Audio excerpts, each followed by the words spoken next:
A paz de Deus, irmãos. Não é fácil o que vou contar, mas preciso abrir meu coração diante da Irmandade. Eu vivi para servir ao Senhor. Subi tantas vezes ao púlpito, preguei, visitei enfermos, ajudei famílias, orei com jovens e menores, conduzi cultos e dei a vida pela obra de Deus.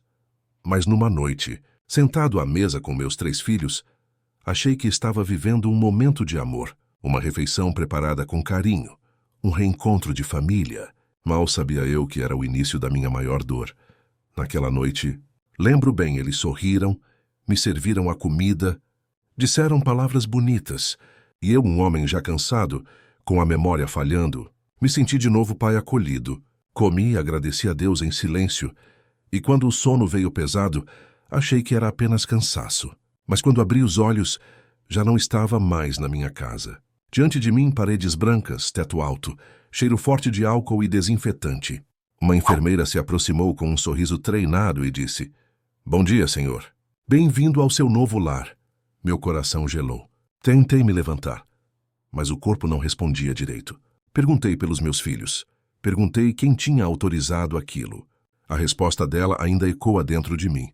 "Foram eles, senhor. Disseram que não tem tempo para cuidar do senhor. O senhor ficará aqui até Deus decidir." Do lado da cama, sobre o criado mudo, estava a minha mala. Dentro dela, apenas 3 coisas. Uma muda de roupa simples, a minha Bíblia marcada com anos de uso e o inário da minha esposa já amarelado, com as páginas cheias de lágrimas que um dia ela mesma derramou em oração. Foi como se naquele instante todo o peso da vida tivesse caído sobre minhas costas. Um pai que deu tudo pelos filhos, que lutou por eles, que dobrou os joelhos pedindo salvação, agora era deixado como quem deixa um objeto velho que não serve mais. Naquele quarto limpo, silencioso, mas frio, senti como se minha alma estivesse sendo esmagada. Lembrei das tantas vezes que subi no púlpito para dizer à Irmandade que Deus é fiel, que Ele nunca abandona os seus. E ali, abandonado pelos homens, a pergunta queimava dentro de mim: "E agora, Senhor?" Mas antes que eu murmurasse, antes que a revolta brotasse, ouvi uma voz mansa dentro do meu peito. Não era voz de enfermeira, não era pensamento meu. Era o Espírito de Deus que me visitava naquele leito. "Fica em paz, servo meu. Eu ainda tenho uma obra contigo." As lágrimas desceram no meu rosto enrugado, e mesmo com as pernas fracas, dobrei os joelhos ao lado da cama. A dor nos ossos era grande, mas a dor da alma era maior. Apoiei minhas mãos no colchão, curvei a cabeça e disse baixinho: "Senhor, se este é o meu novo campo, planta aqui a tua vontade. Não me deixa morrer esquecido sem ver a tua glória mais uma vez. Usa-me, mesmo que seja no meu último fôlego." Foi naquela oração solitária que começou o que para mim parecia impossível. Eu ainda não sabia como nem quando, mas já entendi que aquele asilo não seria apenas um lugar de fim, seria um lugar de começo. Nos primeiros dias, irmãos, a solidão era esmagadora. O corredor era longo. O som dos passos ecoava vazio. As portas dos quartos se fechavam com estalos secos, e os outros internos, a maioria já sem forças, ficavam olhando para o nada, sentados em cadeiras de rodas. Alguns nem sabiam mais quem eram. Outros murmuravam frases perdidas. Era como se o tempo tivesse parado ali dentro. E dentro de mim a luta era grande. Perguntava em silêncio: "Senhor, será que vou terminar meus dias aqui invisível, como se nunca tivesse existido?" Mas cada vez que essa angústia crescia, vinha aquela mesma voz suave que já me acompanhava desde os primeiros cultos da minha juventude: "Eu estou aqui. Eu não te deixei. E é aqui que eu quero abrir meu coração com vocês, irmãos, porque talvez alguém que esteja me ouvindo também se sinta esquecido, também tenha sido deixado de lado pela própria família, pelos amigos, pela sociedade. Mas eu digo com temor e gratidão: Deus nunca abandona os seus. Se você também crê que Deus nunca abandona os esquecidos, escreva nos comentários: Deus vê. Isso pode fortalecer alguém que hoje precisa dessa palavra. Os dias no asilo começaram iguais, mas dentro de mim já havia uma chama. Certa noite, ao me deitar, tive um sonho. Eu via aquele mesmo corredor do asilo, mas não estava vazio. Estava iluminado com uma luz dourada, e no fim dele havia cadeiras enfileiradas, irmãs com véu, irmãos com Bíblia na mão. E uma voz me dizia: "Ainda neste lugar haverá culto. Ainda neste lugar eu recolherei almas.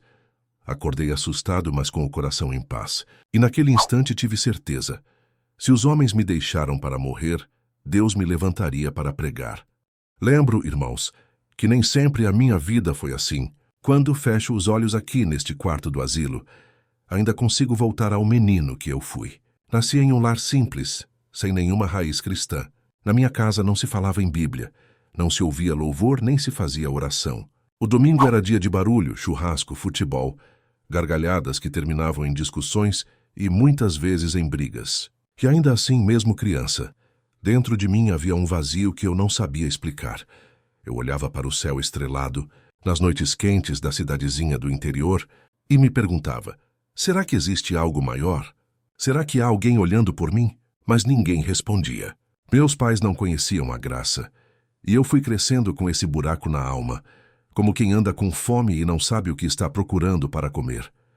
Foi aos 17 anos que Deus começou a me chamar. Eu trabalhava ajudando no comércio de um tio, vendendo tecidos e roupas na feira.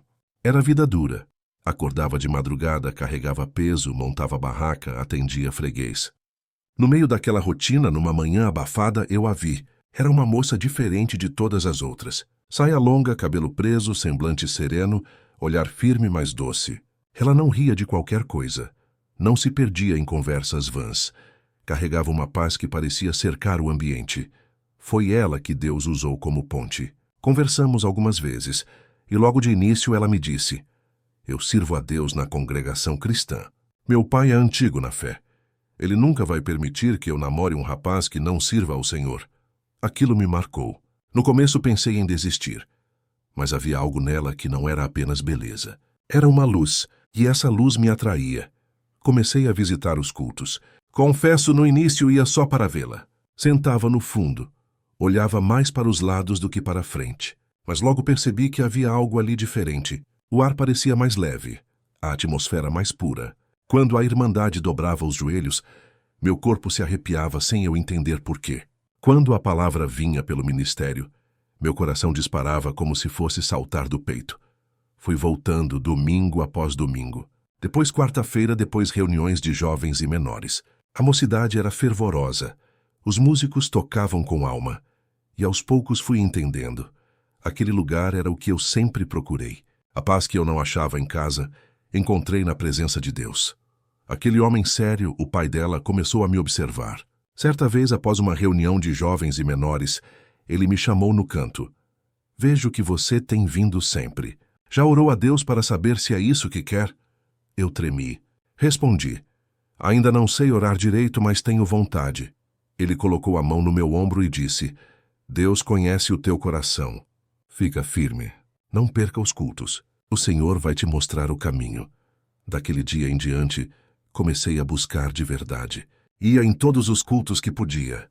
Não perdia a oportunidade. E quanto mais ouvia a palavra, mais sentia que Deus falava comigo. Até que chegou o dia que mudou minha vida. Era culto de batismo. Eu fui apenas assistir. Mas quando vi a moça que me apresentou a graça descendo nas águas, algo queimou dentro de mim. Meus olhos se encheram de lágrimas. Senti um fogo subir da sola dos pés até a cabeça. Ali mesmo, no banco, comecei a falar em línguas estranhas sem saber o que era aquilo. Um irmão percebeu e disse: Irmão, o Senhor te selou. Quer se batizar? Sem pensar, respondi: Quero, Deus me chamou. E naquela mesma noite desci nas águas. Quando saí, era como se todo o peso da minha vida tivesse ficado para trás. O coração leve, a alma em festa e a certeza. Agora eu era filho de Deus. Pouco tempo depois, Deus confirmou o namoro depois do casamento. Fizemos tudo com simplicidade, sem luxo, sem exagero. Uma casinha de chão batido, fogão de lenha, água de poço. Mas ali, irmãos, havia algo que mansão nenhuma pode comprar: a presença de Deus. Minha esposa era um verdadeiro anjo. Sempre firme, nunca murmurava, sempre lembrava dos cultos e das orações. E juntos aprendemos a confiar. Quando o dinheiro mal dava para o arroz e o feijão, ela sorria e dizia: Deus proverá. E Deus provia. Eu seguia vendendo de tudo: pano, sapato, perfume, andando de bairro em bairro com minha bolsa de vendas, sempre em oração. Aos poucos o Senhor foi abrindo portas. Consegui uma pequena banca no Mercadão, e dali comecei a crescer. Mas nunca deixei de congregar, Cansado, com as pernas doendo, ainda assim estava lá, porque era ali que a alma se renovava e Deus começou a me usar. Primeiro em revelações, depois em orações, até que veio o dia em que os cooperadores e o ministério se aproximaram de mim. Eu não sabia, mas Deus já tinha preparado. Lembro da tarde em que vieram à minha loja, o cooperador, o diácono e o ancião. Me abraçaram e disseram: "O Senhor tem te separado. Vai orar porque a tua chamada é para o diaconato." Naquele momento, irmãos, chorei como criança. Ali mesmo, entre ternos, tecidos e gravatas, me ajoelhei e agradeci, porque eu sabia que não era mérito meu. Era graça. Eu, que não tinha nascido em lar cristão, agora era chamado para servir o povo de Deus. Essa foi a primeira grande virada da minha vida. Eu, que antes andava perdido, agora servia nos cultos. Ajudava nas necessidades da igreja, visitava enfermos, auxiliava nas reuniões de jovens e menores. E cada passo que eu dava era como se o próprio Deus segurasse minha mão. Mal sabia eu que um dia, anos depois, esse mesmo Deus que me levantou da lama para o diaconato, me levantaria de novo num lugar que ninguém valorizava, um asilo esquecido. Irmãos, se eu disser que a caminhada depois do diaconato foi sempre fácil, estarei mentindo, porque é justamente quando Deus nos levanta que o inimigo se levanta também. E foi dentro da minha própria casa que começou a maior prova da minha vida. Minha esposa, aquela mulher de oração que Deus me deu, começou a sentir dores fortes. Primeiro achávamos que era coisa passageira, mas os exames revelaram uma enfermidade cruel. O corpo dela foi definhando devagar, e cada ida ao hospital era como se arrancassem um pedaço do meu coração. Eu orava com ela todas as noites, e mesmo com a voz fraca ela me dizia: "Não chora, meu bem. Se o Senhor quiser me levar, é porque já cumpri o que tinha que cumprir aqui." Eu me agarrava à fé. Lembro da última noite em que ela esteve em casa. Fraca, mas com os olhos brilhando, pediu que eu pegasse o inário. Abri na primeira página que meus olhos viram e começamos a cantar juntos. "Mais perto quero estar, meu Deus, de ti." A voz dela mal saía, mas o céu parecia se abrir naquele quarto. No dia seguinte, ela partiu nos braços do Senhor. O funeral foi uma cena que nunca vou esquecer. A Irmandade estava lá. Os irmãos cantando hinos que ecoavam esperança. Mas meus filhos não estavam.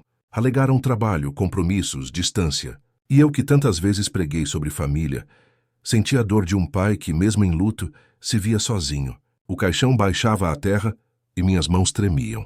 Queria segurar a mão deles, mas não havia mão nenhuma estendida. Só o silêncio. Foi nesse dia que entendi que a fé de um pai não garante a fé dos filhos. Eles haviam crescido dentro da graça, mas cada um escolheu o próprio caminho. Um mergulhou no mundo dos negócios, outro se perdeu nas festas, e o mais novo dizia que não queria saber de religião nenhuma. Aquilo doía mais que a própria viuvez. Eu chorava, mas a única resposta que vinha do céu era: "Ora por eles. Ainda é tempo." As madrugadas se tornaram o meu altar. Eu já não tinha a companhia dela, mas tinha a certeza de que o mesmo Deus que sustentou minha casa poderia trazer meus filhos de volta.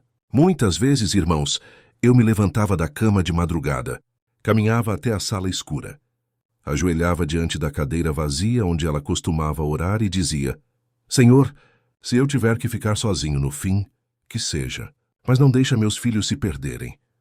O tempo passou, e em cada culto eu sentia mais o peso da ausência deles.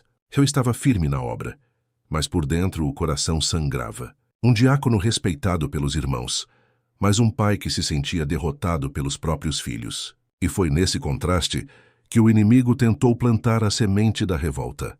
Mas Deus sempre chegava primeiro. Quantas vezes, voltando para casa após servir na igreja, eu entrava no quarto vazio, via a Bíblia dela sobre a cômoda e sentia um perfume que não era terreno. Era como se o próprio Deus quisesse me dizer: "Eu ainda estou aqui." E eu pergunto para você que está ouvindo, uma palavra de Deus já sustentou a sua vida no momento mais difícil? Se já aconteceu com você, compartilhe nos comentários. O teu relato pode ser resposta para outra alma. O que eu não sabia era que aquelas lágrimas, aquelas madrugadas de oração, estavam apenas preparando o terreno para uma prova ainda maior. Não era só a perda da esposa, mas também a perda da própria companhia dos filhos. Eles que um dia me prometeram estar comigo até o fim, seriam justamente os que me deixariam no asilo. Mas isso, irmãos, só se revelaria mais tarde. Depois da partida da minha esposa e da frieza dos meus filhos, pensei que já tinha enfrentado a maior dor. Mas eu estava enganado. A ferida mais profunda ainda estava por vir. Foi numa noite aparentemente comum. Jantei com meus filhos em casa. Um encontro que pensei ser de reconciliação. Eles sorriram, perguntaram da minha saúde, me serviram com carinho. Eu, iludido, pensei, talvez agora eles tenham entendido o valor da família. Mas mal sabia eu que aquele seria o último jantar em casa. Depois da refeição, senti um cansaço pesado. Fui deitar pensando em como era bom estar perto deles de novo. Mas quando abri os olhos, o cenário tinha mudado. Não era mais o teto conhecido do meu quarto. Era um lugar frio, iluminado demais, com paredes brancas e cheiro de desinfetante. Ao meu lado, uma enfermeira dizia, "Bom dia, senhor. Bem-vindo ao seu novo lar." Meu coração disparou. Procurei meus filhos com os olhos, mas não havia ninguém. Perguntei, tremendo, "Cadê eles? Quem trouxe minhas coisas?" E ela, com naturalidade, respondeu, "Foram seus filhos. Disseram que não têm condições de cuidar do senhor, mas aqui vai ter cama, comida e cuidado." Aquela frase foi como um punhal no peito. Não tem condições? Eu os criei, os sustentei. Orei por eles, me privei de tudo para que tivessem estudo e futuro. E agora, quando minhas pernas estavam fracas e minhas mãos trêmulas, não havia mais lugar para mim na casa deles. No criado mudo, uma mala pequena. Dentro dela, apenas uma muda de roupa, minha Bíblia marcada e o inário da minha esposa. Nada mais. Tudo que fui, tudo que construí, cabia agora em uma mala esquecida ao lado de uma cama de ferro. Os primeiros dias foram de pura escuridão. O corredor era silencioso, quebrado apenas por tosses e gemidos. Os internos, cada um com seu olhar perdido, pareciam viver num mundo à parte. Alguns murmuravam coisas que ninguém entendia. Outros apenas olhavam fixo para o teto. Senti-me um estranho entre esquecidos. Havia noites em que a dor era tão grande que eu não conseguia dormir. Eu dobrava os joelhos ao lado da cama dura e perguntava, "Senhor, é aqui que vou terminar? É assim que acaba a vida de um servo que pregou, que ajudou, que orou pelos outros?" E foi ali, na minha maior fraqueza, que ouvi novamente aquela voz suave dentro do peito. "Servo meu, fica em paz, que eu ainda tenho uma obra contigo neste lugar." Naquele instante, as lágrimas desceram, mas já não eram só de dor. Era como se o próprio Espírito de Deus me levantasse invisivelmente, dizendo, "Você não foi esquecido. Você foi plantado aqui." A partir daí, comecei a observar mais. Via uma senhora que passava os dias chorando porque nunca recebia visita.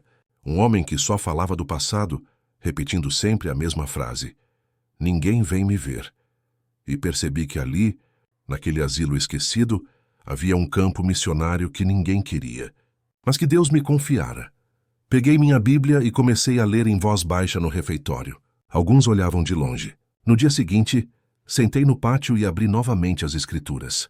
1 ou 2 se aproximaram. Aos poucos, irmãos, aquele asilo começou a se transformar em um templo invisível.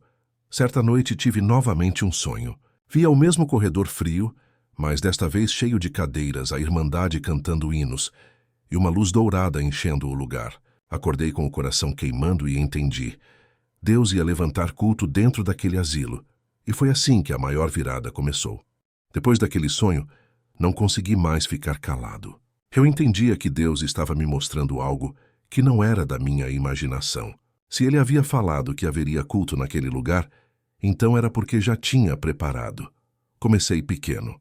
No café da manhã, quando todos estavam reunidos, pedi licença às funcionárias e li em voz alta um trecho do Salmo 23. Alguns idosos levantaram a cabeça, outros apenas fecharam os olhos.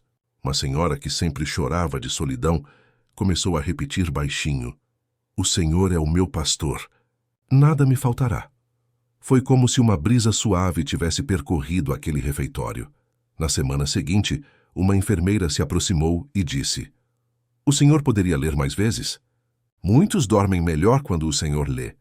Eu sorri. Era Deus abrindo a porta. E assim comecei a ler um trecho por dia. Pouco a pouco um círculo se formava. Primeiro eram 3, depois 5, depois quase 20. Sentavam-se ao meu redor, alguns de cadeira de rodas, outros com cobertores nos ombros, todos com um olhar que já não era mais vazio. A palavra de Deus enchia aquele espaço de vida. Um dia, um funcionário do asilo me chamou na diretoria. Pensei que fosse para me proibir, mas não. O diretor me disse: "Seu fulano, o que o senhor tem feito está mudando o ambiente. Os internos estão mais calmos, mais serenos. Continue." Saí de lá com o coração transbordando de gratidão. Deus estava confirmando a obra. Foi então que aconteceu algo ainda maior. Uma noite, enquanto orava no meu quarto, ouvi claramente dentro de mim: "Levanta um culto." Tremi porque não sabia como. Mas no dia seguinte, no horário da visita, pedi permissão para reunir todos no salão principal. Arrumaram as cadeiras em círculo e ali, pela primeira vez, entoamos um hino juntos. Quando a melodia encheu o ar, muitos começaram a chorar. Alguns nem lembravam mais como era cantar. Mas naquela noite o Espírito de Deus visitou cada alma. Um dos internos, um homem que não falava há meses, ergueu a cabeça e disse em voz clara: "Jesus ainda me ama." Aquilo foi um milagre diante de todos. Até os funcionários se emocionaram. A partir dali, irmãos, aquele asilo nunca mais foi o mesmo. Toda semana tínhamos culto. Não havia púlpito de madeira.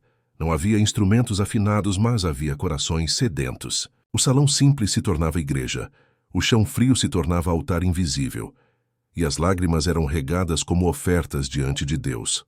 Um dia, uma jovem enfermeira se ajoelhou no meio da reunião. Ela disse: "Eu vim trabalhar aqui para ganhar salário, mas hoje eu sinto algo que nunca senti. Eu quero esse Deus." Oramos com ela e o Senhor a visitou. Dias depois, ela foi à congregação com a mãe e se batizou. Era assim que Deus transformava aquele lugar esquecido em campo missionário. Onde só havia dor, agora havia louvor. Onde só havia abandono, agora havia esperança. E cada vez que eu lia a Bíblia em voz alta, lembrava das palavras que ouvi no primeiro dia: "Fica em paz, servo meu." Eu ainda tenho uma obra contigo. E realmente a obra florescia diante dos meus olhos. Os meses foram passando, e aquele asilo já não era o mesmo. Funcionários que antes apenas cumpriam horário, começaram a pedir para participar dos cultos. Idosos que antes viviam de cabeça baixa, agora cantavam hinos com lágrimas nos olhos. Até mesmo os corredores frios, que antes só guardavam ecos de silêncio, se tornaram caminhos por onde ecoava a presença de Deus. Certa noite, depois de um culto cheio de lágrimas e cânticos, eu fiquei sozinho no salão. As cadeiras ainda estavam fora do lugar, e o cheiro do café servido ainda pairava no ar. Eu olhei para aquele ambiente simples e disse baixinho: "Senhor, se este for o último campo da minha vida, já valeu a pena." Foi nesse instante que senti uma presença tão forte que parecia encher o lugar inteiro. Era como se o próprio céu tivesse descido sobre aquele asilo. Fechei os olhos e lembrei de cada detalhe: minha juventude perdida, o encontro com a graça, minha esposa de oração, os filhos que se afastaram, o púlpito, o funeral solitário, e agora ali, um campo missionário que eu jamais teria escolhido por mim mesmo. Entendi que os caminhos de Deus são mais altos do que os nossos, e que Ele nunca desperdiça a vida de um servo, mesmo quando todos os homens já desistiram dele. Um dia, uma visita inesperada mudou tudo. Enquanto eu lia a palavra no salão, ouvi vozes conhecidas. Meus 3 filhos entraram, cada um com um semblante diferente. Não estavam ali por costume. Estavam quebrantados. O mais velho chorava sem conseguir falar. O do meio me abraçou tão forte que minhas costas doeram. E o caçula, que sempre dizia não querer saber de religião, caiu de joelhos na frente de todos e disse: "Pai, me perdoa. Eu preciso desse Deus que nunca te abandonou." Naquele dia, irmãos, o céu se abriu sobre nós. Oramos juntos, e eu vi com os meus próprios olhos aquilo que tantos anos pedi de joelhos. Meus filhos se rendendo ao Senhor. Ali no lugar que parecia ser o meu túmulo em vida, Deus ressuscitou não só a minha fé, mas também a deles. Hoje, olhando para trás, posso dizer com toda certeza: fui deixado para morrer, mas Deus me levantou para pregar. O asilo que era sinônimo de esquecimento se tornou altar, e a vida que parecia acabada se tornou testemunho. Irmãos, não importa onde você esteja, não importa quem te deixou ou quem te esqueceu. Se Deus tem obra contigo, nem a solidão, nem a ingratidão, nem a morte podem impedir. Ele pega o que o mundo joga fora e transforma em instrumento de salvação. Se este testemunho falou contigo, escreva nos comentários. Deus é fiel, porque essa é a verdade que nos sustenta até o fim. Curta este vídeo, compartilhe com alguém que precisa ouvir esta obra. E assim mais vidas serão alcançadas. E eu encerro dizendo: se os homens te esqueceram, lembra que o céu inteiro ainda te conhece pelo nome.